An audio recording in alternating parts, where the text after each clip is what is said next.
श्री कृष्ण और हनुमान जी की अद्भुत कहानी। जय श्री कृष्ण। दोस्तों, आज हम आपको श्री कृष्ण और हनुमान जी का एक अद्भुत और रोचक प्रसंग सुनाने जा रहे हैं, जो बहुत ही ज्ञानवर्धक और शिक्षाप्रद है, इसलिए कहानी को पूरा अवश्य सुने। जय श्री कृष्ण। दोस्तों, एक बार की बात है, अर्जुन वन में फूल लेने के लिए गए। वहाँ हनुमान जी पहले से ही विराजमान थे। अर्जुन ने जैसे ही फूल तोड़े, हनुमान जी की निद्रा टूट गई। हनुमान जी ने पूछा, कौन है वहाँ? अर्जुन बोले, मैं हूँ। हनुमान जी ने पूछा, यहाँ क्या करने आए हो? वह बोले, फूल लेने आया हूँ। हनुमान जी बोले, फूल ले जाने से पहले कम से कम पूछ तो लो। वह बोले, फूल ले जाने से पहले क्या पूछना, ये तो इतनी छोटी सी बात है। हनुमान जी बोले, बात छोटी या बड़ी नहीं है, बात चोरी करने की है। किस लिए फूल ले जाने हैं? अर्जुन बोले, पूजा के लिए ले जाना है। हनुमान जी ने कहा, पूजा अच्छी बात है, लेकिन चोरी से फूल ले जाना ठीक नहीं। किसके लिए ले जाना है?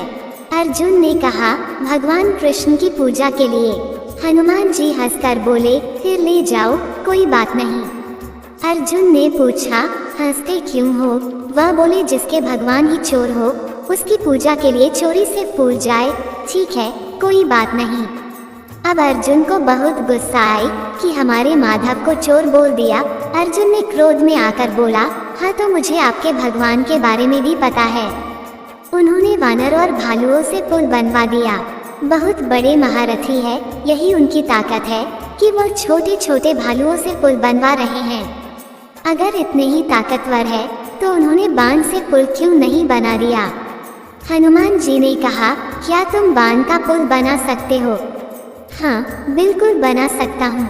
हनुमान जी ने कहा, देख लो, लेकिन ध्यान रखना, जो पुल भगवान ने बनाया था वो बहुत शक्तिशाली था। उस पर उनकी पूरी वानर सेना लंका पार कर गई थी। तुम्हारे बनाए पुल से उनका एक वानर ही निकल जाए तो हम तुमको शक्तिशाली मान लेंगे। अर्जुन बोले, हाँ बिल्कुल बना सकता हूँ। हनुमान जी ने कहा, अगर टूट गया तो? अर्जुन बोले, नहीं टूटेगा। हनुमान जी बोले, फिर भी अगर टूट गया तो? अर्जुन बोले, अगर मेरा बनाया पुल टूट गया तो मैं अपने आप को आग में भस्म कर लूँगा। क्षत्रिय हूँ, वादा करता हूँ। अर्जुन ने बाण की वर्षा की और एक शक्तिशाली पुल का निर्माण कर दिया। अर्जुन बोले, पुल तैयार है। हनुमान जी बोले, राम जी का बंदर भी तैयार है। हनुमान जी ने अपना विशाल रूप दिखाया। हनुमान जी ने जैसे ही उस पर अपना पहला कदम रखा, पुल पाताल लोक चला गया। हार की शर्म से अर्जुन अपने आप को भस्म करने के लिए तैयार थे। तभी हनुमान जी ने समझाया, देखो, ये जीवन बहुत अनमोल है, यूं बर्बाद मत करो। ये बात सिर्फ तुम्हारे और मेरे बीच ही रहेगी, किसी को कुछ पता नहीं चलेगा। अर्जुन अपने क्षत्रिय धर्म का पालन कर रहे थे और अपने वचन पर अड़े रहे। हनुमान जी ने अर्जुन को बहुत समझाया, लेकिन अर्जुन नहीं माने। हनुमान जी मन ही मन कृष्ण जी को याद करते हैं और कहते हैं, हे प्रभु सहायता करें, ये तो समझने के लिए तैयार ही नहीं है। तो भगवान श्री कृष्ण स्वयं ब्राह्मण का रूप रखकर प्रकट हुए और बोले, हे भक्त राज, ये क्या कर रहे हो? यह आग क्यों जलाई है? अर्जुन ने सारा वृतांत कह सुनाया। ब्राह्मण बोले, अच्छा ये बताओ, क्या जब तुम्हारी शर्त लगी तो यहाँ कोई तीसरा व्यक्ति भी था?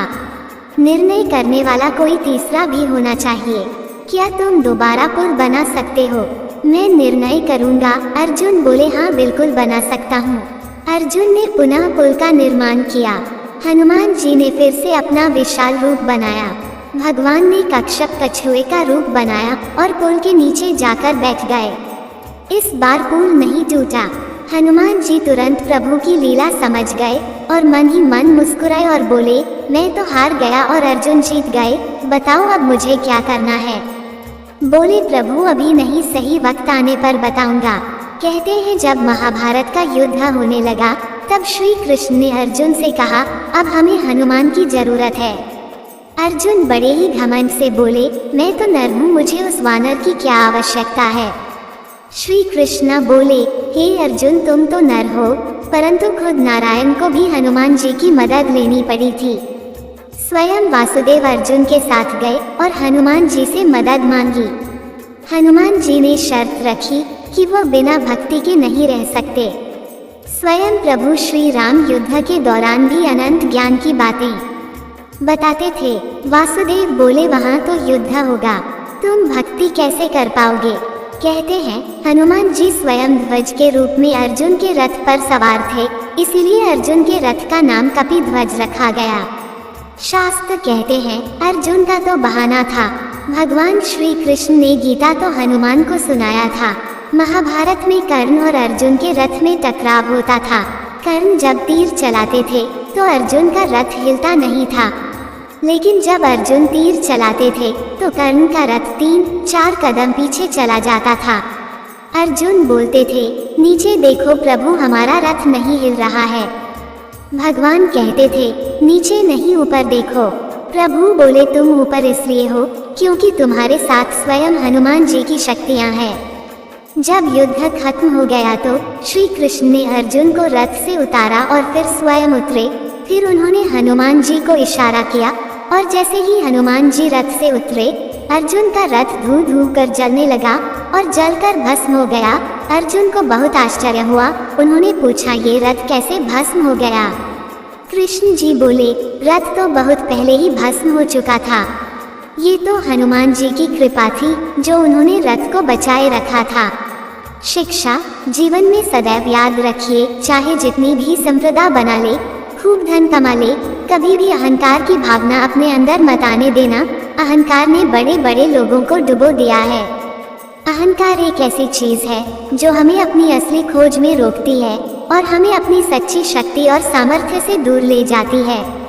ये हमें दूसरों से ऊंचा दिखने की भावना दिलाती है, परंतु असल में हमारी अंतरात्मा को कमजोर बनाती है। हमें अपने कर्तव्यों का पालन करना चाहिए, परंतु अहंकार के बिना। जय श्री कृष्ण। दोस्तों, चलिए हनुमान जी और शनिदेव की एक और रोचक कथा सुनते हैं। क्या आप जानते हैं कि श्री राम और हनुमान जी के भक्तों पर क्यों होती है शनिदेव की विशेष कृपा। हनुमान जी ने एक बार शनि भगवान को कैसे और किससे आजाद कराया। आजादी के बाद शनिदेव ने हनुमान जी का धन्यवाद किया और उनके भक्तों पर विशेष कृपा बनाए रखने का वचन दिया। हनुमान जी सर्वशक्तिशाली हैं। भूत, पिशाच, ग्रह, नक्षत्र आदि सभी उनके अधीन हैं। एक बार हनुमान श्री राम के किसी कार्य में व्यस्त थे। उस जगह से शनिदेव जी गुजर रहे थे कि रास्ते में उन्हें हनुमान जी दिखाई पड़े।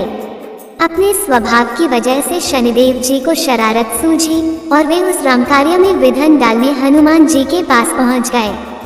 हनुमान जी ने शनिदेव को चेतावनी दी और उन्हें ऐसा करने से रोका, पर शनिदेव जी नहीं माने।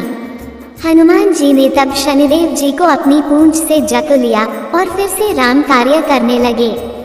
कार्य के दौरान वे इधर उधर खुद के कार्य कर रहे थे। इस दौरान शनिदेव जी को बहुत सारी चोटें आई।